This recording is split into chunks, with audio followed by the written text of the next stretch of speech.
कौशाम्बी जनपद की इस वक्त की बड़ी खबर। बीजेपी बूथ अध्यक्ष हुआ घूसखोरी का शिकार।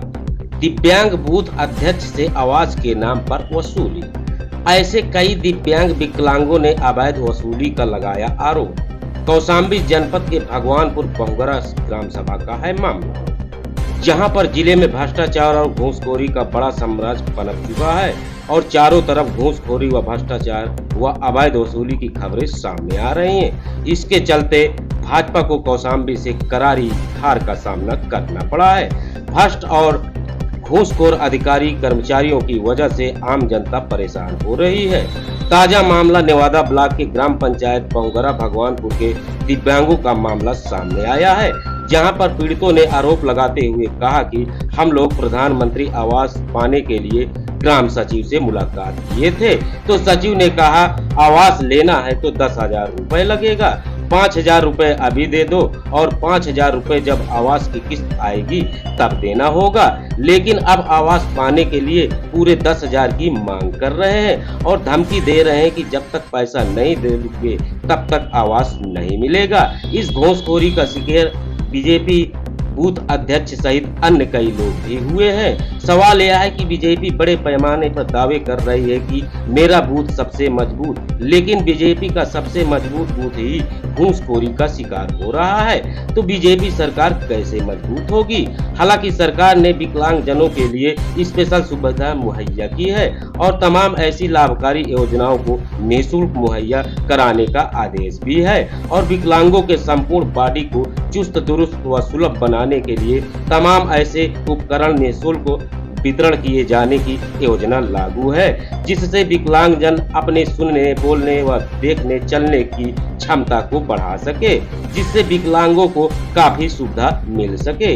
इस प्रकार की योजनाएं सरकार विकलांगों के लिए स्पेशल लागू की है, लेकिन इन योजनाओं का लाभ विकलांगों को नहीं मिल पाता है और उन योजनाओं का पैसा अधिकारीगण आपस में गोलमाल करके शासन को सही रिपोर्ट भेजकर मामले को रफा दफा कर देते हैं। इस प्रकार भ्रष्टाचार करके सरकारी धन की निकासी किया जाता है। इस प्रकार तमाम योजनाओं में से एक योजना विकलांगों के लिए निःशुल्क आवास मुहैया कराना भी है, जिसमें तमाम विकलांग जनों ने आवास के लिए आवेदन किया तो जिम्मेदार अधिकारियों द्वारा 10,000 घूस के बदले आवास देने का प्रकरण सामने आया है, जिसको लेकर पीड़ितों ने जिला अधिकारी महोदय को प्रार्थना पत्र देकर न्याय की गुहार लगाई है। अब देखना यह है कि इस मामले में संबंधित अधिकारी क्या कार्रवाई करते हैं या यूं ही मामले को ठंडे बस्ते में डाल दिया जाएगा, यह एक जांच का विषय है। अगर सही से जांच हुई तो संबंधित सचिव पर कार्रवाई हो सकती है।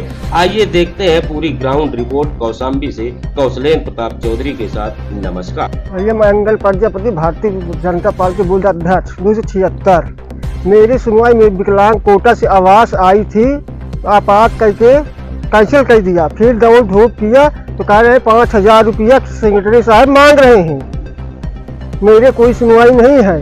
भाजपा बूथ अध्यक्ष हूँ 276 का, भगवानपुर बहुगरा नेवादा कौशाम्बी। विकलांग को आई रहे, मैं गया नेवादा में सेक्रेटरी साहब से, वो 5,000 रुपया मांग रहे थे। 5,000 ले लिया, बोले कि 5,000 और लेके आओ तब दिया जाएगा। मेरा नाम अलहित है, भगवानपुर बहुगरा। मेरा नाम धर्मराज है, मैं भगवानपुर बहुगरा से हूँ। मैं विकलांग कोटा से हूँ। मेरी आवाज़ आई थी और मैं सेक्रेटरी साहब के पास गया भी था। सेक्रेटरी साहब से बोला कि सर मेरी आवाज़ आई, मुझे आप देंगे। बोले कि आपकी आवाज़ आप पात्र हैं। तो हमने कहा नहीं सर, आप जांच कर लीजिए। तो जांच करने के लिए आए तो फिर मुझको बुला के बोले कि आप हमें 10,000 रुपये दे दीजिए तो हम आपकी आवाज़ दे देंगे। तो हमने उनको बोला सर हमारी दे दीजिए तो हम दे देंगे। तो बोला पहले आप हमें 5 दे दीजिए फिर हम आपको दे देंगे। तो सेक्रेटरी साहब को हमने 5,000 रुपये दे दिया और अब जब बात करने जाते हैं तो बोला कि आप हमें 5,000 और लेके आइए तो हमसे बात कीजिए, नहीं तो आप यहाँ भाग जाइए। नेवादा ब्लॉक है सर। हमारा नाम वंदना है, भगवानपुर बहुगरा के रहने वाले हैं और का नाम हम आवास आई है सेक्रेटरी के पास और सेक्रेटरी हमसे 4,000 रुपया ले लिए और हमारा जगह नहीं रही। आवास अभी आपका नहीं आया है? नहीं, हमें हमारा आवास नहीं आ रहा। तो अब सेक्रेटरी साहब क्या कह रहे हैं? सेक्रेटरी साहब और हमसे पैसा मांग रहे हैं। कितना मांग रहे हैं? 6,000। 6,000 और मांग रहे हैं। हाँ, अब क्या कह रहे हैं? और कह रहे हैं 6,000 रुपया दो, हमारा आवास मिलेगा। अगर नहीं दोगे तो नहीं मिलेगा। नहीं मिलेगा। तो आप क्या चाहते हैं इसमें? हम अपना आवास चाहते हैं और जो घूस होता है लेते हैं तो उसकी कार्रवाई करना चाहते हैं। सर मैं विकलांग से वो कहा थे हिंदी कॉलोनी के लिए फॉर्म भरा था, तो सेक्रेटरी कहा थे 5,000 ले लिया, 5,000 और मांग रहा था। विजय कुमार, भगवानपुर बहगरा, नेवादा।